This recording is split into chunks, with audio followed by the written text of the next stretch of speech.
আমাদের যে সংবাদপত্রের ভাষা, আমাদের যে সাহিত্যের ভাষা, এটা হচ্ছে ক্ষমতার চাটুকারিতার ভাষা হয়ে গেছিল। এই আন্দোলনগুলিতে দেখবেন কোনো নেতা নাই। জুলাইয়ের ক্ষেত্রেও মানুষের ধারণা অনেকটা ওরকম যে জুলাই গণঅভ্যুত্থান ফেইল করেছে। ব্যাপারটা আসলে কেন এমন? এটা কি মানুষের নিয়তি? কোনো কিছুই আসলে ব্যর্থ হয়ে যায় না। এটার আসলে আরেকটা ইমপ্যাক্ট তৈরি হয়। আপনি কি মনে করেন জুলাই গণঅভ্যুত্থানের পূর্বাপর করণীয় বিষয়ে আমাদের প্রস্তুতির যথেষ্ট অভাব ছিল? যখন জুলাইয়ের ঘটনা ঘটে তখন আমরা তো আসলে অনেকে আশাই ছেড়ে দিয়েছিলেন যে হাসিনাকে মনে হয় আমরা সরাইতে পারবো না। আমরা দেখেছি ভাত দে হারামজাদা এই টাইপের অনেক কথা আমরা শুনেছি। হ্যাঁ, হ্যাঁ, হ্যাঁ। এবার তো আমরা দেখেছি রাজাকার শব্দটা এখন বিকামস হ্যাঁ, স্মার্ট হ্যাঁ, ওয়ান। হ্যাঁ। যে কোনো এন্টি পিপল কোনো স্টেপ নিতে গেলে দ্বিতীয়বার চিন্তা করবে যে তারও হচ্ছে হাসিনার মতো অবস্থা হইতে পারে। সমন্বয়ক থেকে খুব দ্রুত রাজনৈতিক একটা দল করা, নির্বাচনে অংশ নেয়া, এটা কি তারা জুলাইকে টিকিয়ে রাখার জন্য এটা কোনো ভালো প্রভাব হিসেবে কাজ করছে? পিপল স্পেসটাকে যত তৈরি করা যাবে, যত ফাংশনাল রাখা যাবে, যত ভাইব্রেন্ট রাখা যাবে, আমার ধারণা জুলাইয়ের স্পিরিটটা তত বেশি থাকবে। ৭১-এ আমরা আওয়ামী লীগকে দেশের মানুষের পক্ষে অবস্থান নিতে দেখেছি বলে মনে হয়, কিন্তু ২৪-এ এসে আওয়ামী লীগ জনগণের বিরুদ্ধে চলে গেল। এটা কেন? আওয়ামী লীগ ১৯৭১-এর নেতৃত্ব দিছে, এইটা অনেক বেশি আসলে সন্দেহজনক নেরেটিভ।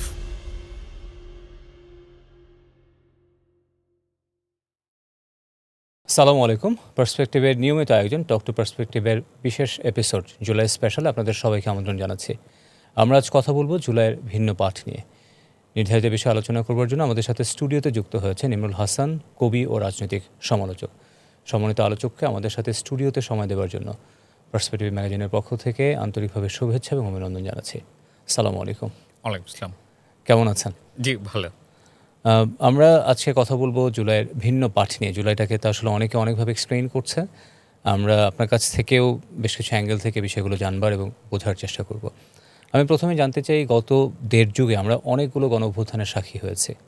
আমরা যদি বলি ইট উইল স্টার্ট ফ্রম, আমরা দেখেছি আরব বসন্ত, এরপরে শ্রীলঙ্কাতে দেখেছি, নেপালে দেখেছি, তারপর সময় পেরিয়ে আমরা বাংলাদেশেও জুলাই গণঅভ্যুত্থানের সাক্ষী হয়েছে।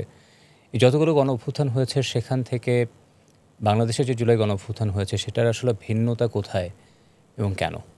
আসলে ওই ভিন্নতা বা ডিফারেন্স তো আছেই কিছু। এর চাইতে আমি বরং বলবো মিলের জায়গাগুলো অনেক বেশি। মানে মিলের জায়গাগুলি বেশি হওয়ার কারণ হচ্ছে একই সময়ের বা কাছাকাছি সময়ের ঘটনা।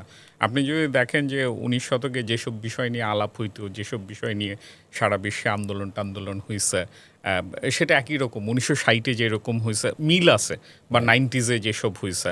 তো যার ফলে গত ১-১.৫ যুগ ধরে যা হচ্ছে তার সাথে মিলের সংখ্যা অনেক বেশি। মিলটা কীরকম? যেমন ধরেন আগের দিনে আন্দোলন হচ্ছে একজন বড় নেতা থাকবে, নেতার পিছনে হচ্ছে হাজার হাজার মানুষ থাকবে।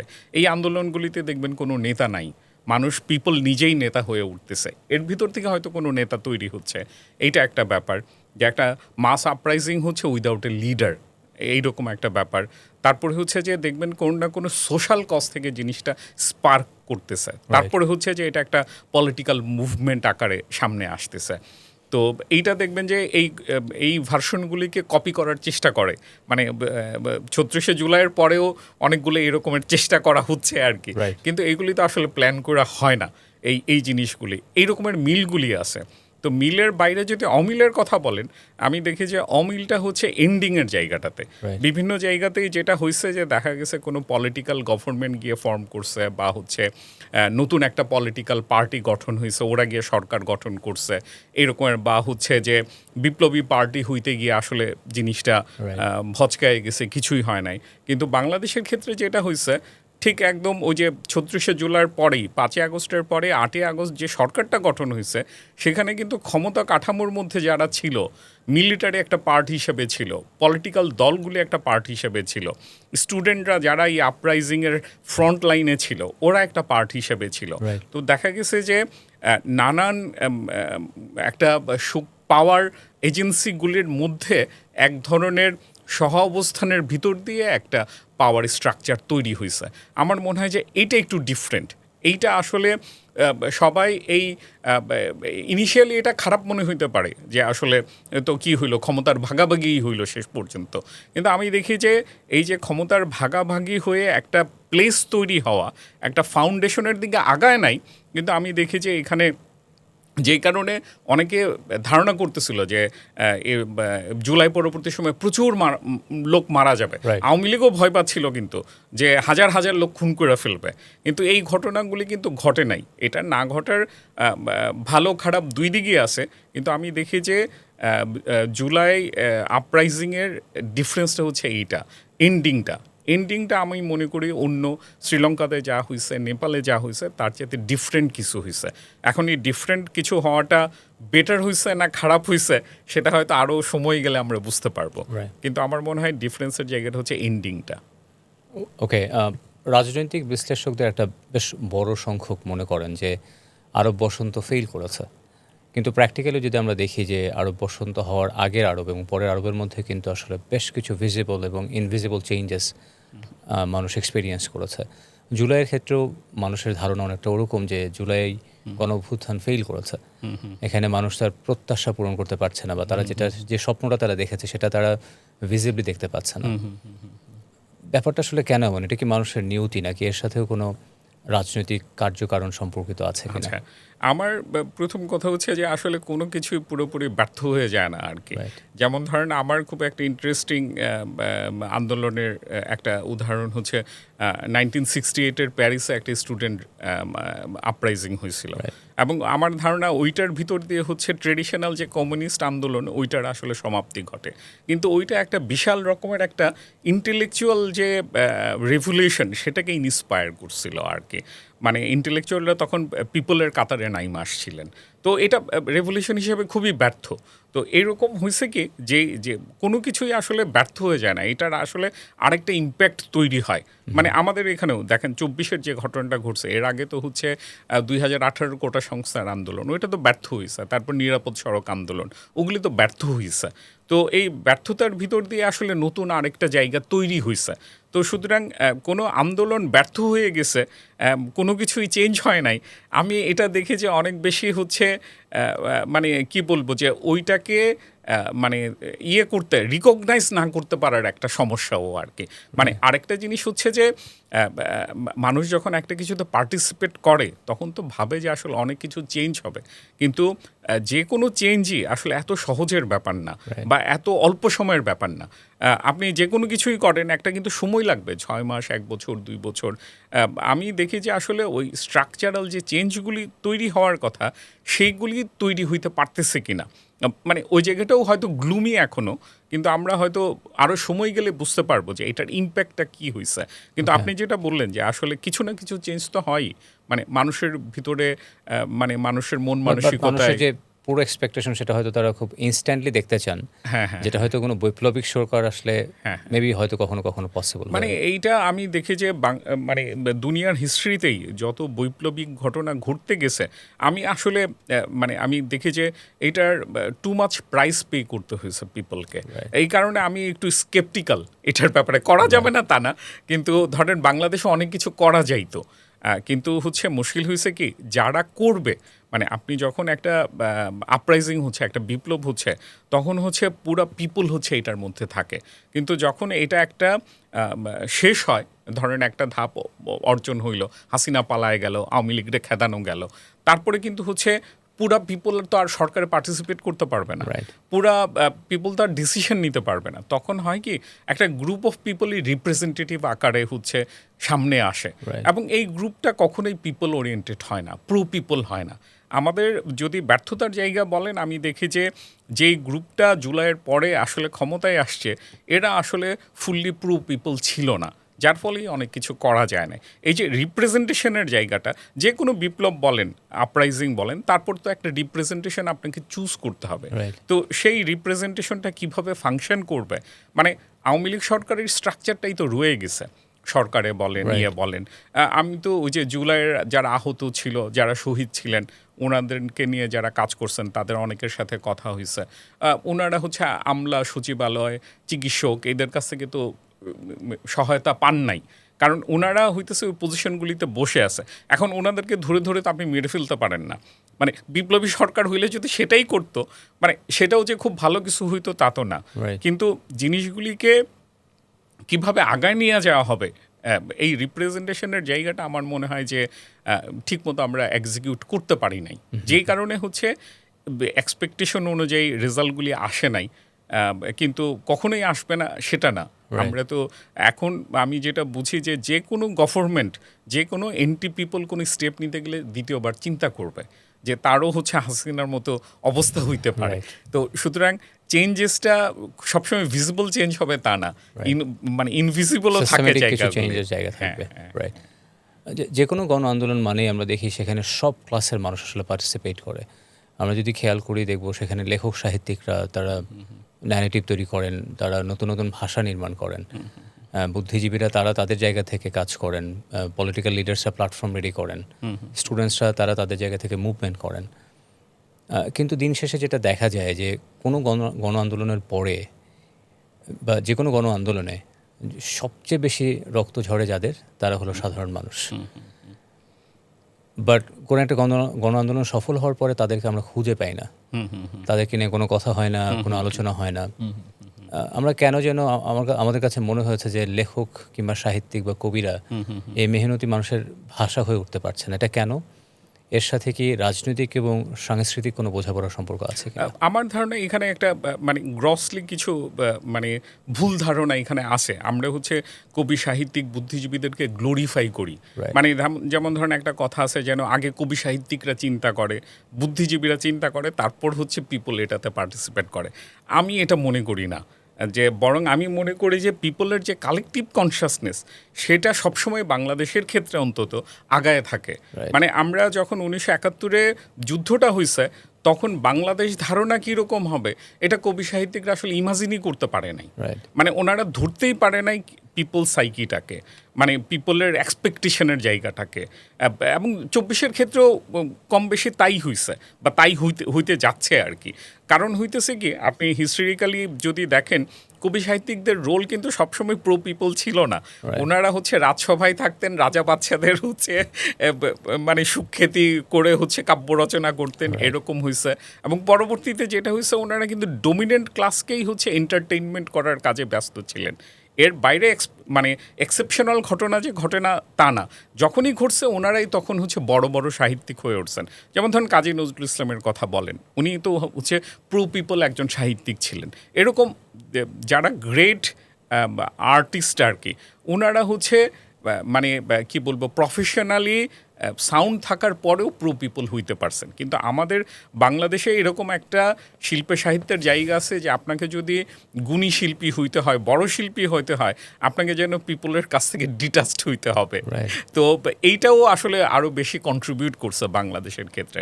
তো আমি আসলে গ্রসলি যেটা মনে করি যে এখানে অন্য সব প্রফেশনের মতো এখানে কবি সাহিত্যিকদেরও একটা প্রফেশন আছে যারা আসলে ক্ষমতার জায়গাটাকে সার্ভ করে বেশি, রেদার দেন পিপলের কণ্ঠস্বর হয়ে ওঠা।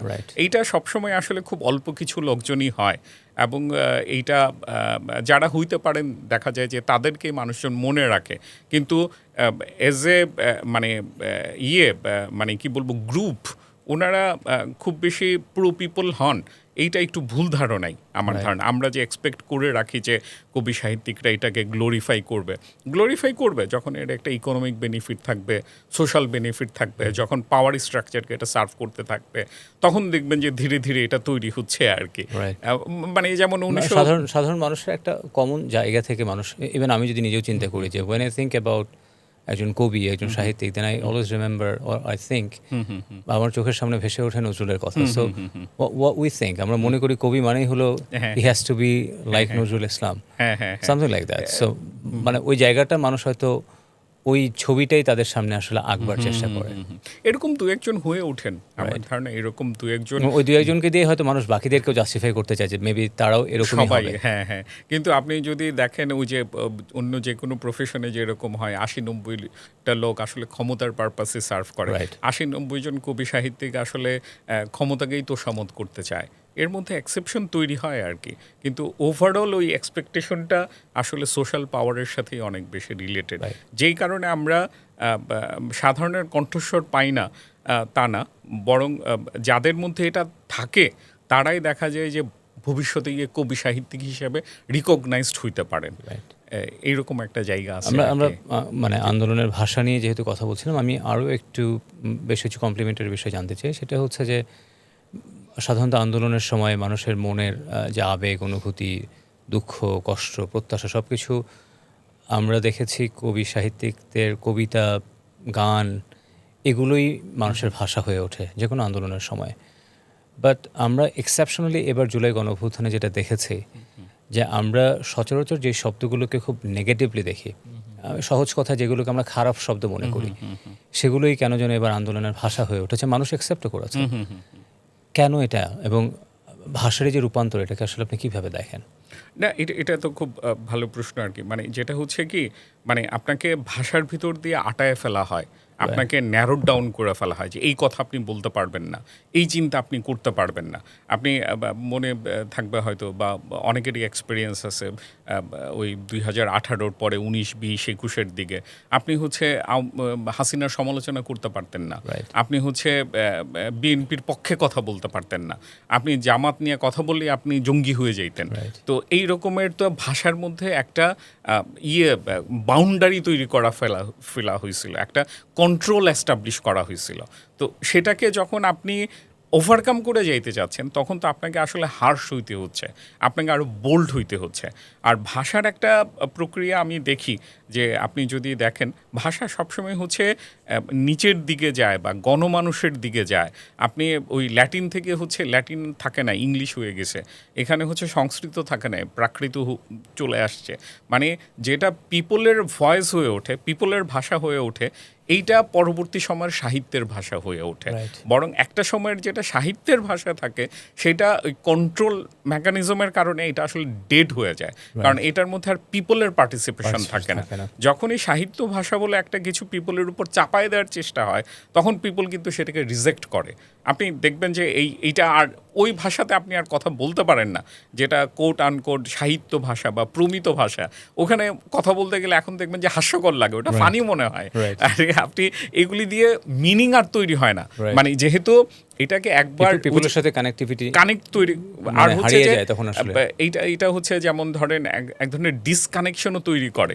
যেমন ধরেন চেতনা তো ভালো শব্দ, কিন্তু এই যে চেতনা, তারপর উন্নয়ন, মানে এমন বাজেভাবে ইউজ করা হয়েছে যে এই শব্দগুলির রিয়েল মিনিং আর থাকা নেই, ওটা হচ্ছে খারাপ মিনিংয়ে চলে গেছে। বরং যেগুলি খারাপ মিনিং, সেগুলি দেখা যাচ্ছে আপনি ওইটা দিয়ে কথা বলতে পারতেছেন। তো যার ফলে ওই মনের কথাটা প্রকাশ করতে পারছেন, রিয়েল সিচুয়েশনকে তুলে ধরা যাচ্ছে, ওইটা কিন্তু আর খারাপ শব্দ থাকতেছে না। মানে ওইটা হচ্ছে শব্দের যে কাজগুলা বা ভাষার যে ঘটনা, সেটা তো আমাদের অ্যাক্টের সাথে জড়িত, আমাদের কাজের সাথে জড়িত। আপনি একটা ভালো কথা বললে যদি খারাপ কাজ করেন, ওই ভালো কথাটাই খারাপ শব্দ হয়ে যায়। আর আপনি একটা খারাপ শব্দ দিয়ে যদি একটা ভালো কাজ করেন, দেখা যাবে ওই খারাপ শব্দটাই খুব ভালো মিনিংয়ে তখন প্রডিউস হচ্ছে। এই ধরনের ঘটনাগুলি ঘটে। তো জুলাইয়ের ক্ষেত্রে যেটা হয়েছে, আমাদের যে সংবাদপত্রের ভাষা, আমাদের যে সাহিত্যের ভাষা, এটা হচ্ছে ক্ষমতার চাটুকারিতার ভাষা হয়ে গেছিল। এই ভাষায় আপনি আর প্রতিবাদ করতে পারেন না। হ্যাঁ, ওই ভাষায় আপনি আর কোনো ফাংশনই করতো না। তো যার ফলে আপনি এখন চাইলেও এটা পারবেন না, মানে নতুন ভাষা এইভাবে তৈরি হয়ে গেছে আর কি। না, কিছু কিছু ভাষা বা ফ্রেজ আমরা দেখেছি সাহিত্যের মধ্যে এসে অমর হয়ে উঠেছে, এরকম কিছু ল্যাঙ্গুয়েজ। যেমন আমরা দেখেছি ভাত দে হারামজাদা, এই টাইপের অনেক কথা আমরা শুনেছি। এবার তো আমরা দেখেছি রাজাকার শব্দটা এখন becomes a smart one, so sounds like that. July মানুষের মনোজগতে যে পরিবর্তন নিয়ে এসছে, সেটা তো বৈপ্লবিক, কিন্তু জুলাইয়ের যে স্ট্রাকচারাল যে কাঠামো, সেটা আবার অনেকটা গণঅভ্যুত্থানের মতো, যে কারণে আমরা হয়তো প্রত্যাশা এবং আমাদের যে প্রাপ্তি, সেটার মধ্যে অনেক ফারাকটা দেখি। আপনি বিষয়টাকে কিভাবে দেখেন? আমার মনে হয় যে এখানে একটা জিনিস আমি খুব একটা বলতে দেখি নাই। মানে জিনিসটা হইতেছে কি, দুইটার কিন্তু দুই রকমের ব্যাপার আছে। চিন্তা একটা লাইনে চলে, আবার একটা লাইনে চলে। অনেক সময় আপনি যেটা চিন্তা করতেছেন সেটাই আপনি কাজ করেন, কিন্তু চিন্তার আলাদা একটা ধারাবাহিকতা আছে, একটা সিলসিলা আছে। কাজেরও কিন্তু একটা ধারাবাহিকতা, সিলসিলা আছে। আপনি দুইটার ইন্টারাকশন মানে সবসময় মিলাইতে পারবেন না। আমাদের এখানে সোসাইটি যেভাবে পারফর্ম করে আসতেছে, যে এরকমের ঘুষ, দুর্নীতি এগুলির ভিতর দিয়ে চলে, সেটা আপনি হুট করে আপনি হচ্ছে একটা চিন্তা জগতের মধ্যে যদি আপনি ভাবেন যে না, এইভাবে করা উচিত না, এবার সম্ভব না, আপনাকে কিন্তু শুধুমাত্র ইমিডিয়েটলি সেটা কাজের জায়গাতে পরিবর্তনটা আনবে না। কাজের পরিবর্তনটা আপনাকে কাজের ভিতর দিয়ে করতে হবে, চিন্তার পরিবর্তনটা চিন্তার ভিতর দিয়ে করতে হবে, এবং দুইটা জিনিস একটা জায়গাতে মিলতে হবে। যে যারা যেভাবে চিন্তা করতেছে যে এটা খারাপ কাজ এবং এই খারাপ কাজটা করতেছে না, এবং এটা যখন 8 বার 10 বার রিপিট হচ্ছে তখন গিয়ে অ্যাক্টের জায়গাতে চেঞ্জটা আসবে। আমাদের হয়েছে যে আমরা বুঝতে পারছি যে আমাদের চিন্তার পরিবর্তন করা দরকার, এবং আপনি যেটা বললেন যে আসলে মানুষের মন মানসিকতায় অনেক চেঞ্জ আসছে, কিন্তু আমাদের অ্যাক্টের জায়গা কিভাবে সেই ভালো চিন্তাটাকে ভালো অ্যাক্টে পরিণত করতে হবে সেই প্র্যাকটিসের জায়গাটা তো তৈরি হয় নাই, এবং তৈরি না হওয়ার কারণে আসলে হতাশা আরও বাড়তেছে। যে আমি মনে করি এটা খারাপ কাজ, কিন্তু আমি দেখি যে খারাপ কাজটাই বারবার রিপিট হচ্ছে, তখন একসময় মনে হবে যে কি আর মানে এই চিন্তা করে লাভ কি হ্যাঁ, আসলে? তখন It will not চিন্তা work. আর অ্যাক্ট আরো আলাদা হইতে আলাদা হয়ে থাকে। যাবে। আমাদের উচিত হচ্ছে আমরা যদি কোনোটাকে ভালো চিন্তা মনে করি সেটাকে ভালো কাজের সাথে অ্যালাইন্ড করা। Right. এই জায়গাটাতে আমার মনে হয় খুব মিসম্যাচ হচ্ছে, এবং গ্যাপটা জুলাইয়ের সময় যেভাবে কমে আসছিল সেটা আবার হচ্ছে ওয়াইডেন হইতে শুরু করছে আর কি। ওকে, মানে ব্যাপারটাকে এরকম বলা যায়, like according to the religion of I think Islam, যে মানুষের ইমান এবং আমলের মধ্যে একটা একটা ডিফারেন্স ক্লিয়ারলি পোর্ট্রে করছে মানুষ। এবার একটু জানতে চাইবো, ইউরোপের রেনেসা হঠাৎ কোনো ঘটনার মাধ্যমে আসলে ঘটে নাই। আমরা যেটা জানি পরিবর্তনও হঠাৎ হয়ে যায়নি। ঘটনা ঘটানোর জন্য যেমন পূর্ব প্রস্তুতি ছিল, তেমনি বিপ্লবের পরবর্তীতে তারা কি করবে সেটা নিয়েও তাদের দীর্ঘ প্রস্তুতি ছিল। আপনি কি মনে করেন জুলাই গণঅভ্যুত্থানের পূর্বাপর করণীয় বিষয়ে আমাদের প্রস্তুতির যথেষ্ট অভাব ছিল? আমি এটা মনে করি না। মানে হইতেছে কি, ওই যে যেটা বলতেছিলাম যে চিন্তার একটা ধারাবাহিকতা আছে, সিলসিলা আছে, ওইভাবে চলবে। আমরা যখন জুলাইয়ের ঘটনা ঘটে তখন আমরা তো আসলে অনেকে আশাই ছেড়ে দিয়েছিলেন যে হাসিনাকে মনে হয় আমরা সরাইতে পারবো না, মানে আওয়ামী লীগ আরও অনেক দিন থাইকা যাবে। তো সুতরাং যার ফলে অ্যাক্টের ভিতর দিয়ে চিন্তার ভিতর দিয়ে ওই জায়গাগুলি তৈরি হয় নাই। মানে এখন তৈরি হয় নাই বলেই যে হচ্ছে যে মানে জিনিসটা অগোছালো হয়েছে তা না। আপনি যখন একবার জুলাই ঘটে গেল তখন ও কিন্তু চাইলে ওই জায়গাগুলি তৈরি হইতে পারতো। আর আমার কাছে চিন্তার জায়গাগুলিকে আমার মনে হয় যে খুব বেশি ওভার ইমফেসাইজ করা হয়, মানে বেশি গুরুত্ব দেওয়া হয়। মানে চিন্তার অবশ্যই গুরুত্ব আছে, আপনি যদি চিন্তাটা না করতে পারেন আপনি তো কাজটা করতে পারবেন না। কিন্তু এই যে চিন্তা এবং কাজের কানেকশনের জায়গাটা, এইটাতে আমি দেখি গুরুত্বটা কম। এমন না যে আপনি খুব বড় প্ল্যান করতে পারলেন, এটা ওই জুলাইয়ের পরে এই বাকোয়াজিগুলি বেশি হয়েছে। সভার পর সভা হয়েছে, সেমিনারের পর সেমিনার হয়েছে, এখনও হয়ে যাচ্ছে, কিন্তু এটার সাথে কাজের কোনো রিলেশনই নাই। বরং এটার ভিতর দিয়ে যেটা হয়েছে, পিপলের কাছ থেকে একটা ডিসকানেকশন তৈরি করা হয়েছে যে আমাদের গভীর চিন্তা করতে হবে। মানে গভীর চিন্তা করেন, সমস্যা নেই, কিন্তু চিন্তার সাথে যে কাজটাকে মিলাইতে হবে, এই ঘটনাটা না ঘটার কারণে বরং আমার ধারণা সমস্যাটা হয়েছে। মানে এই কারণে সমস্যা হয় নাই যে আমরা আগে থেকে চিন্তা করতে পারি নাই। চিন্তা সবসময় ছিল, এখনও আছে, কিন্তু আমি দেখি যে আমরা যা চিন্তা করি, আমরা যা কাজ করি, সেটার সাথে মিলানোর, দুইটা জিনিসকে একসাথে করার জায়গাটাতেই হচ্ছে স্ট্রাগলের জায়গাটা আর কি। জুলাই গণঅভ্যুত্থানের সময় যারা সম্মুখ সারিতে থেকে নেতৃত্ব দিয়েছে, সেখানে আমরা শিবিরকে দেখেছি, অনেক তরুণ অ্যাক্টিভিস্টদেরকে দেখেছি, এবং যেটা হয়েছে গণঅভ্যুত্থানের পরে তাদের নানা মতের মানুষকে নিয়ে তারা জাতীয় নাগরিক কমিটি করে, এর পরবর্তীতে তারা জাতীয় নাগরিক পার্টি করে, এরপরে আলটিমেটলি ইলেকশন হয়, সেখানে জামাত এবং বিএনপি তারা সরকার এবং বিরোধী দলের দায়িত্ব তারা মানে কাজ করতে শুরু করে।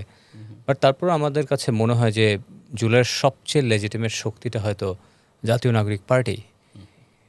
প্রশ্ন হচ্ছে যে সমন্বয়ক থেকে খুব দ্রুত রাজনৈতিক একটা দল করা, নির্বাচনে অংশ নেয়া, এইটা আসলে মানে এটা কেন হয়েছে? এটা কি রাজনৈতিক ঐক্যে কোনো বাধা সৃষ্টি করেছিল বলেই তারা আলাদা করে দল গঠন করতে বাধ্য হয়েছে কিনা?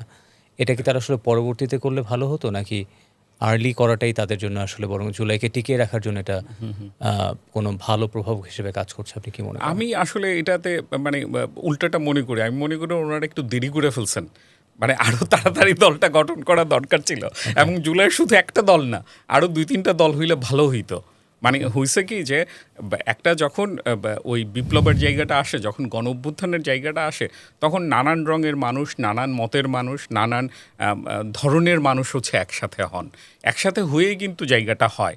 তো জায়গাটা যখন তৈরি হয় এবং আমরা যখন গোলটা অ্যাচিভ করি যে আমরা একটা অগণতান্ত্রিক এন্টি পিপল একটা গভর্নমেন্টকে হচ্ছে তাড়াই দিতে পারছি, তখন কিন্তু আমাদের নতুন একটা ডেমোক্রেটিক স্ট্রাকচার তৈরি করার দরকার পড়ে। এবং যখন একটা ডেমোক্রেটিক স্ট্রাকচার করার দরকার পড়ে সেখানে কিন্তু ডিফারেন্ট ভয়েসেসের আসলে জায়গা তৈরি করে দিতে হয়।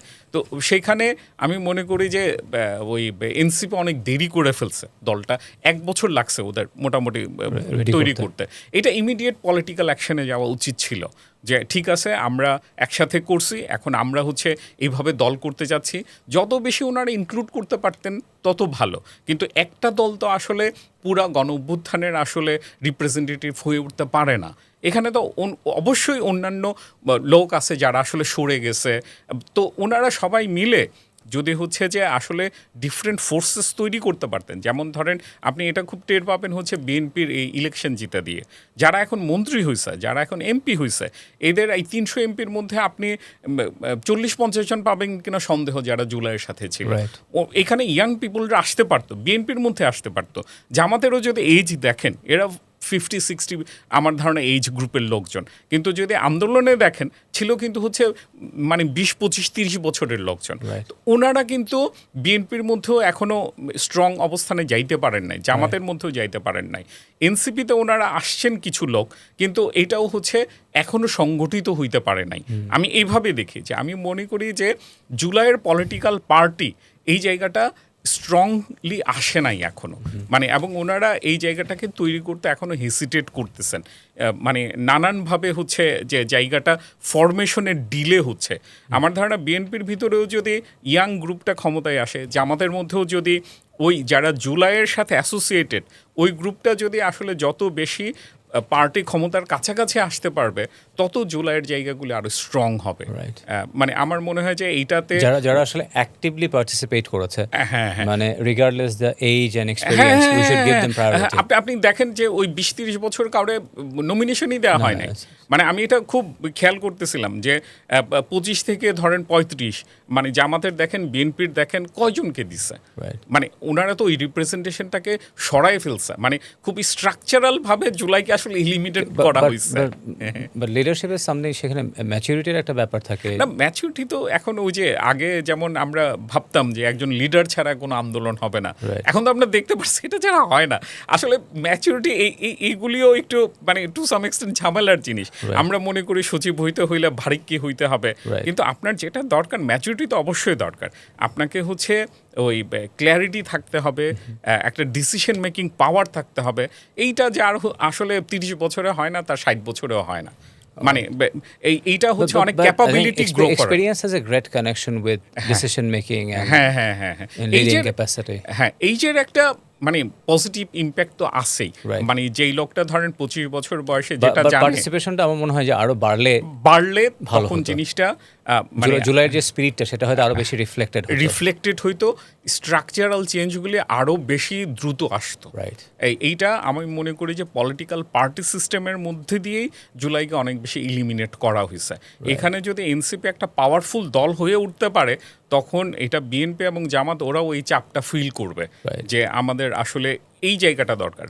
মানে যারা এইজড হয়ে গেছে ওনাদেরকে বাদ দিয়ে দিতে হবে তা না, কিন্তু ডিসিশন মেকিং জায়গাগুলিতে জুলাইয়ের পক্ষে যারা ছিলেন ওনারাও ইনক্লুডেড হইলে আমরা চেঞ্জগুলি হয়তো আরো বেটার পাইতাম আর কি। অলরাইট, একটা যৌক্তিক অনুমান আমরা দেখছি জনসাধারণের মধ্যে বিরাজ করছে, এটা অনেকেই বলছেন এভাবে কোট আনকোট, যে এনসিপি নেতা বা বৈষম্যবিরোধী ছাত্র আন্দোলন যারা নেতৃত্ব দিয়েছে তাদের অনেকেই করাপ্টেড হয়েছে, তারা অনেক টাকা পয়সার মালিক বনে গেছে, নির্বাচিত হয়েছে। তো এইটা তো আসলে তারা যে বৈষম্যের বিরুদ্ধে যে আন্দোলনটা করেছিল তার সাথে এক ধরনের প্রতারণা করা, এবং তারা বলছে তাদের কারণেই নাকি জুলাইয়ের যে মূল স্পিরিট সেটা দুর্বল হয়ে পড়েছে। যদি এটা সত্যি হয়ে থাকে তাহলে ডেফিনেটলি এটা খুবই দুঃখজনক। আর যদি সত্যি না হয়, তাহলে যদি কোনো ন্যারেটিভ তৈরি করা হয়, তাহলে এটা আসলে কেন তৈরি করা হচ্ছে, এবং এই পুরো ব্যাপারটার আসলে রাজনৈতিক পাঠ আসলে কি হতে পারে? আমি আসলে অন্য জায়গা থেকে দেখি। হ্যাঁ, ধরেন ওই যে আবুল মনসুর আহমেদের একটা গল্প আছে জমিদারি উচ্ছেদ নামে। হ্যাঁ, ওইখানে আমি ওই প্রথমে যেটা বলতেছিলাম, একটা তো হচ্ছে পিপল হচ্ছে পার্টিসিপেট করে, তারপর একটা রিপ্রেজেন্টেশনের জায়গা তৈরি হয়। তখন দেখা যায় যে রিপ্রেজেন্টেশনের জায়গাটা তৈরি হচ্ছে, এরা যতটা না ক্ষমতার পক্ষে থাকে, পিপলের পক্ষে ততটা থাকে না। এরকমের একটা ডিসকানেকশন তৈরি হয়। আপনি যদি দেখেন যে কোনো সময় মানে যারাই হচ্ছে এই ক্ষমতার জায়গাগুলিতে গেছে, আমার মনে হয় যে সততা জিনিসটা ওভাররেটেড রাজনীতির জায়গাটাতে। আমাদের এখানে যে সিস্টেমটা আছে, মানে আমি তো আসলে ওই হচ্ছে ধরেন সোহরাওয়ার্দী, ফজলুল হক, তারপরে হচ্ছে ভাসানী, ওনাদের লাইফগুলি একটু দেখতেছি, ওনাদের লাইফ ইভেন্টগুলিকে খেয়াল করতেছি। ওনারা যে পুরোপুরি লেভেলে হচ্ছে যে প্রো পিপল থাকতে পারছেন, সেই ঘটনাগুলি কিন্তু ঘটে নাই। আপনি দেখেন মুজিব যখন শিল্পমন্ত্রী হয়েছে, সব লাইসেন্সগুলি আওয়ামী লীগের লোককে দিছে। হ্যাঁ, এই রকমের ঘটনাগুলি কিন্তু ঘটছে।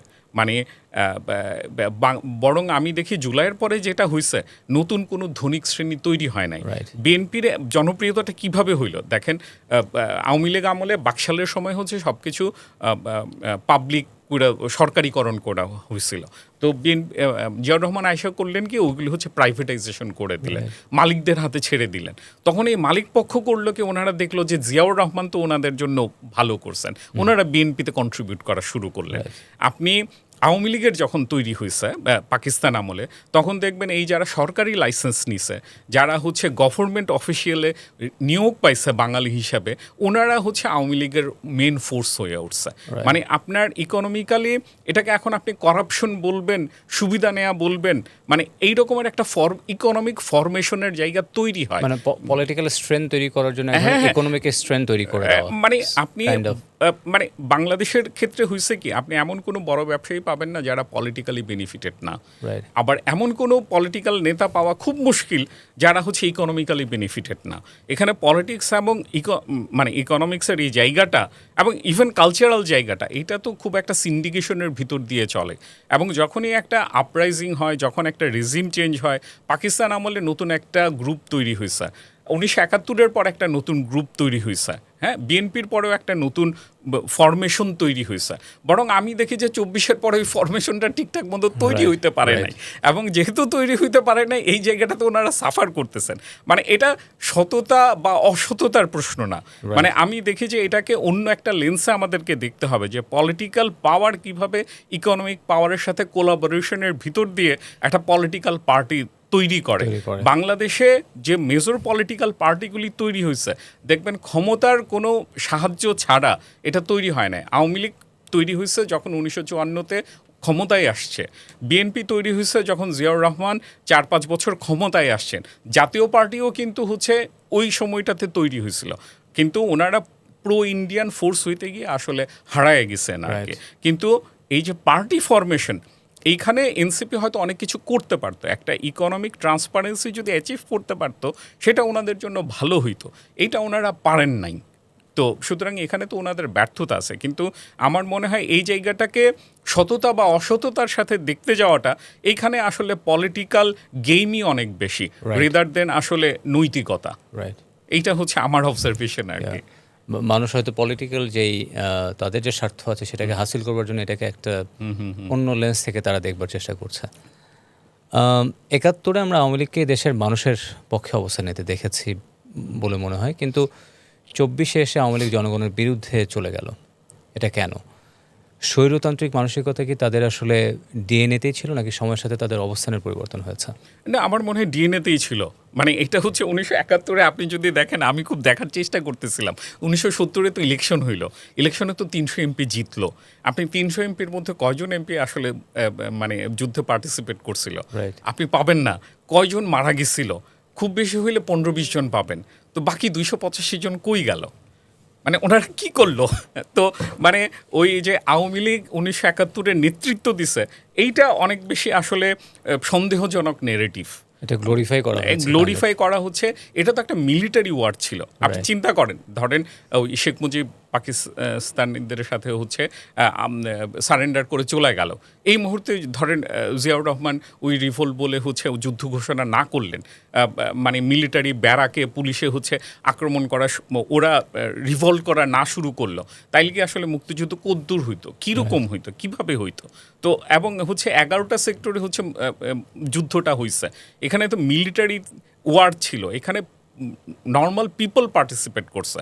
এখানে যখন আপনার একটা প্রবাসী সরকার গঠন হয়েছে তখন তো আর একটা পলিটিক্যাল এলিমেন্ট তো লাগে। তো তখন তো আসলে মানে আওয়ামী লীগ হচ্ছে বড় দল ছিল, কিন্তু তাদের যদি দেখেন এর আগেও ওনাদের এন্টি পিপল মানে এই রকমের ইনসিডেন্ট প্রচুর আছে, এবং 1971-এর পরে তো ওনারা আসলে প্রচণ্ড রকমের একটা এন্টি পিপল এন্টিটি হয়ে উঠছেন আর কি, যেখানে বাকশাল গঠন করে সব দল বাদ দিয়ে দিছে, সব পত্রিকা বাদ দিয়ে দিছে। এটা তো একটা এন্টি পিপল ফোর্স। এবং আমাদের আসলে বরং দেখতে হবে যে আসলে এই বাকশাল বাতিল হয়ে যাওয়ার পরে আওয়ামী লীগ আসলে কামব্যাক করলো কীভাবে, মানে এবং এটা কোন প্রক্রিয়ার ভিতর দিয়ে ওরা এই এন্টি পিপল ফোর্সটা হচ্ছে পিপল রিপ্রেজেন্টেটিভ হয়ে উঠলো।